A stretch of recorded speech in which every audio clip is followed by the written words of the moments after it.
The last three letters of your surname are a compass.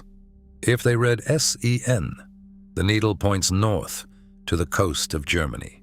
If they read K-E, it swings east toward the old Slavic border. If your name ends in Huber or Gruber, you are looking south into the Alps. Nobody designed this system. It grew out of 1,000 years of dialect, distance, and church clocks writing down what they heard, which means your name has been quietly telling people where your family came from your entire life. You just never learned to read it. One honest note before we begin. A surname is a clue, not a certificate. Families moved, spellings drifted. So treat everything you hear tonight like a compass needle. It does not promise, but it points. Here are 15 name patterns and the places they point to. Some surnames do not hint at where a family came from. They announce it out loud in plain German. Names like Schweizer, Holländer, Ungar. Schweizer means the Swiss. Holländer means the Dutchman. Ungar means the Hungarian. These names are passports written into a family line, and there is a beautiful twist hidden inside them. Nobody in Switzerland was ever called the Swiss. You only earn a name like that after you leave. Somewhere, centuries ago, your ancestor walked into a German village as a stranger, and the neighbors did what neighbors always do. They named the outsider after the place he left behind. So if you carry one of these names, you know two things at once: where the family started, and the exact moment they became newcomers somewhere else. If your surname ends in the letters of W or I-T-Z, most people assume it is simply German. Names like Bülow, Grabow, Steinitz. But those endings are older than the German villages that carry them. They are Slavic. East of the river Elbe, the land was settled by Slavic communities long before German speakers moved in during the Middle Ages. The old place names stayed, the endings stayed, and they flowed into surnames. So a name ending in "au" or "its" points firmly east. Mecklenburg, Brandenburg, Lusatia, Silesia. The eastern quarter of the German-speaking world, where two languages lived side by side for centuries, and your surname still carries the accent of both. This one hides in the most common German surname of them all, and almost nobody notices it. Schmidt, the Smith. Millions of people carry it, but look at the spelling. Schmidt with a DT is the standard form of the north and center. Schmidt with double T clusters in the west along the Rhine. And the short, bare Schmid points south toward Bavaria, Swabia, and Switzerland. Same hammer, same anvil, different region, and the clerks of each region wrote the name the way their dialect spoke it. One honest warning for everyone watching in America. Immigration flattened many spellings. A Schmidt could leave Hamburg in 1880 and become a Schmidt in the ledger of a tired official the same afternoon. The same thing happened to the mayors. So in the old records, spelling is a compass. In American records, treat it as a soft clue, not a verdict. And if you are enjoying this, subscribe now, because the final entry of this countdown might put your family's name on a real map you can search tonight. Not a region, an actual place. There is a corner of Germany where the names sound like they are smiling. Hebele, Schäufele, Ebeli. That little ending, "ella," is a diminutive, a term of endearment baked into a family name. And it belongs to one region so completely that Germans hear it and instantly picture the place. Swabia, the southwest, around Stuttgart, the old kingdom of Württemberg. Swabians attached "le" to everything: houses, tools, children, and eventually to the names those children carried for life. If your surname ends in "le," the compass barely wobbles. It points to the vineyards and river valleys of the German southwest and to a dialect so distinctive that the name still carries its melody 5,000 miles away. In the far north, families did something for centuries that the rest of Germany had already abandoned. They built each surname from a father's first name. Hansen, the son of Hans. Petersen, the son of Peter. That sen ending is the sound of the North Sea and Baltic coast, of Schleswig-Holstein and the Danish borderlands, where the custom survived long after the South had frozen its surnames. And there is a quieter cousin further west. Names like Peters or Hendricks, a first name with a simple S attached, cluster in the northwest toward East Frisia and the Dutch border. So a sen, or a bare trailing S on a father's name, points the needle hard north to fishing coasts, dike lands, and grey water. Some surnames are not descriptions. They are entire tribes folded into a single word. Bauer, the Bavarian; Schwab, the Swabian; Frank from Franconia; Hesse from Hesse; Bohm from Bohemia. And here is the part most families get backwards. A name like Bauer does not mean your ancestors stayed in Bavaria. It means the opposite. Nobody in Bavaria needed to be called the Bavarian. The name was given somewhere else, the day your ancestor arrived as the one Bavarian in the village. These names are departure records. They mark the old homeland and the migration in a single breath. If you carry one, your family's defining moment was the day they left. Lemke, Radke, Jeschke. That crisp K ending sounds playful, almost light. Its story is anything but. Along the eastern edge of the German-speaking world, German and Slavic families lived, married, and traded names for centuries. Many key names grew out of that contact zone, Slavic name stems wearing a low German ending.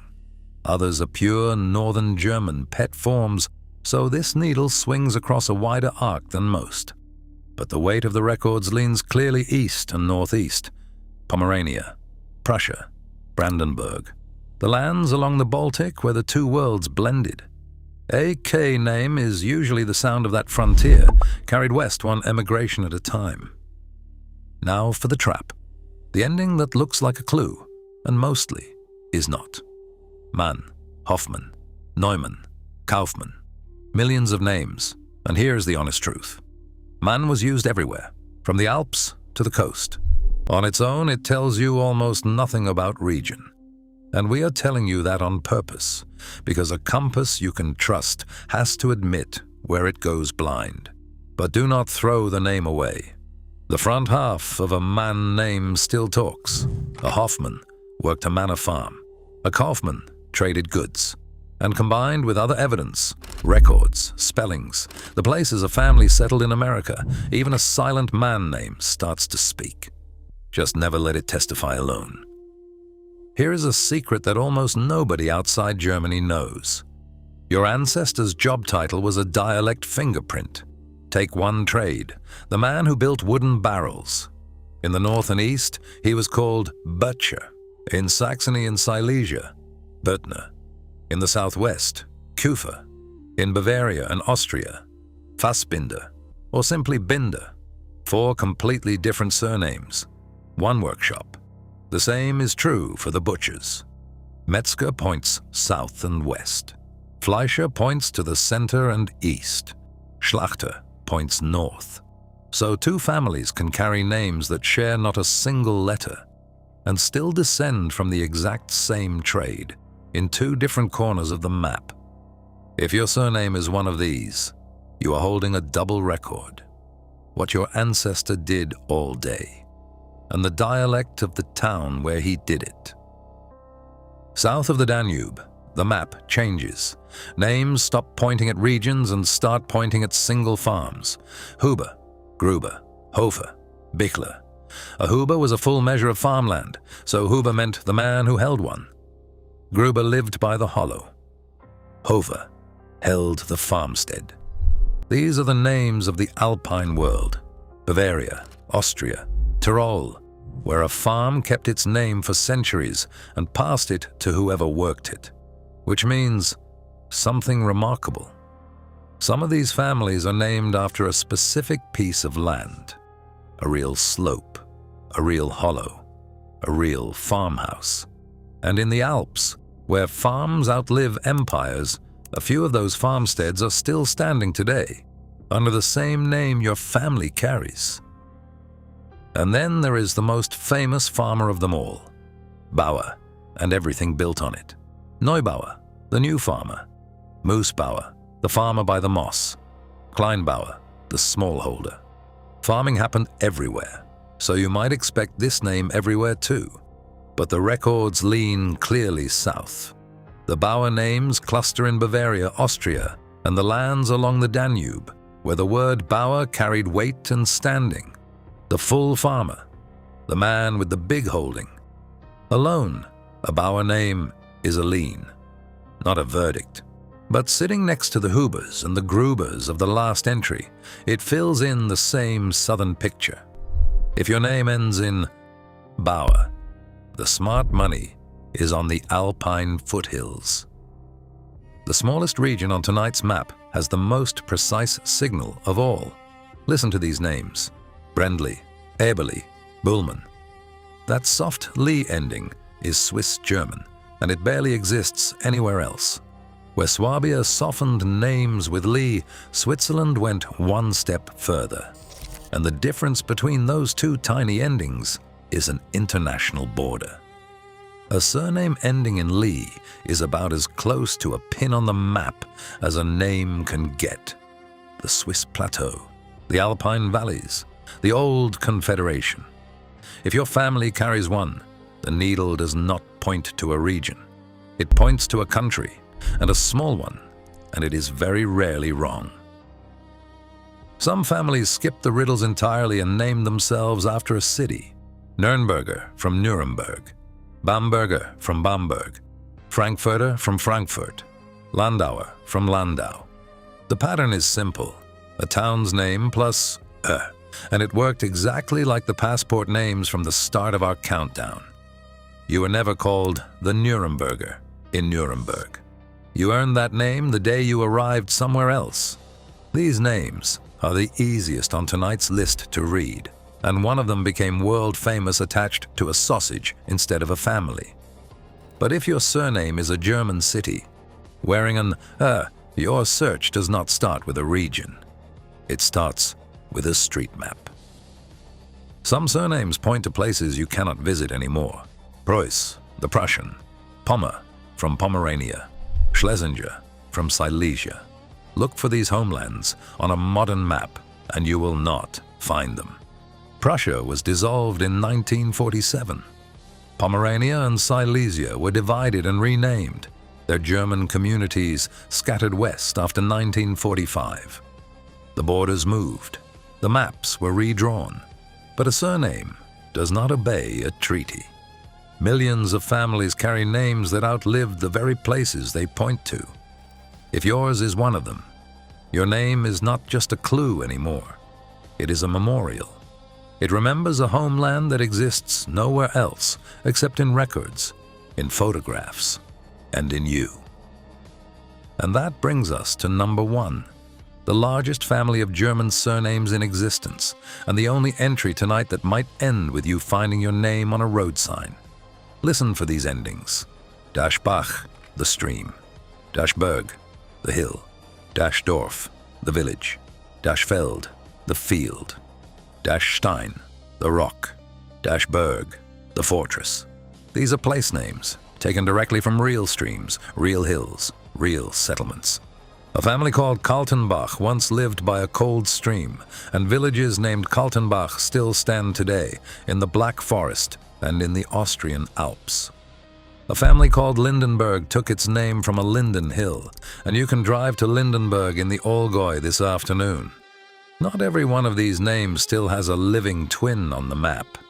Some villages vanished centuries ago, but many survived. So here is your homework tonight. Type your surname into a map search and see what appears. If a small dot lights up somewhere between the North Sea and the Alps, you may be looking at the exact piece of earth that named your family. Not a region, not a guess. A place with a road leading to it. 15 patterns. One map, hidden in plain sight, in the names of millions of families. Maybe tonight your compass pointed north to the Dykelands, or east to the vanished provinces, or south into the Alps. Or maybe your name kept it secret, and that is a story too. Tell us where you're listening from, and which surname you'd like decoded. Any name, any origin. We read every comment, and your name might be in the next video. You were named by history.